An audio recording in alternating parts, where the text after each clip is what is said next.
बातमी पुण्याची आहे। पुण्यात अजित पवार यांच्या उपस्थितीत जिजाई बंगल्यावर बैठक सुरू आहे। पुणे आणि पिंपरी चिंचवडमधील पदाधिकारी देखील उपस्थित आहेत। आज अर्ज मागे घेण्याचा शेवटचा दिवस आहे।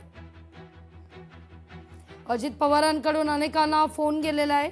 पुणे आणि पिंपरी चिंचवडमध्ये दोनही राष्ट्रवादी एकत्र लढतायत।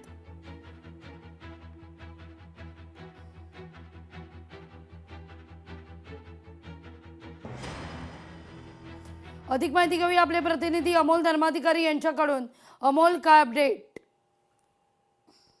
पुणे आणि पिंपरी चिंचवडमध्ये आपण पाहिलं की दोन्ही राष्ट्रवादी एकत्र लढतायत। मात्र असं असताना सुद्धा काही ठिकाणी जिथं तुतारीचे उमेदवार आहेत तिथं काही अजित पवारांच्या पक्षाचे उमेदवार आहेत ते देण्यात आलेले आहेत आणि काही ठिकाणी तुतारीचे सुद्धा उमेदवार देण्यात आलेले आहेत। अशामध्ये आता उमेदवारी अर्ज मागे घेण्याला अवघे काही तास उरलेले आहेत आणि त्यामुळे ज्यांनी बंडखोरी केलेली आहे, पक्षाच्या विरोधामध्ये जाऊन त्यांनी अर्ज भरलेले आहेत, अशा बंडखोरांना अजित पवार हे स्वतः फोन करतायत आणि त्यांची समजूत घालण्याचा प्रयत्न करतायत। सकाळपासून हे बंडखोरी शमवण्याचं काम आहे ते पुणे आणि पिंपरी चिंचवड मधल्या पदाधिकाऱ्यांनी ज्यांनी पक्षाच्या विरोधामध्ये जाऊन फॉर्म भरलेले आहेत त्यांना अजित पवारांकडून समजूत काढण्याचे प्रयत्न सुरू आहेत। त्याचबरोबर तुतारीच्या जागेवर सुद्धा काही जणांनी अर्ज भरलेले आहेत। तिथल्या व्यक्तींना सुद्धा अजित पवारांचे फोन चालवले आहेत।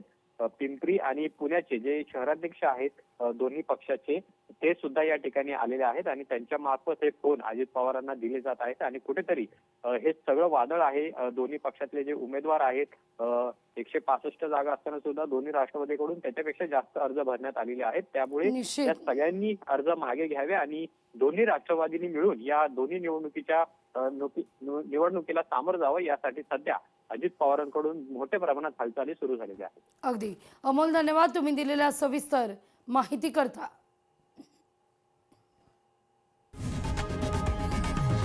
लोकशाही मराठी ऐका, पहा, जागरूक रहा।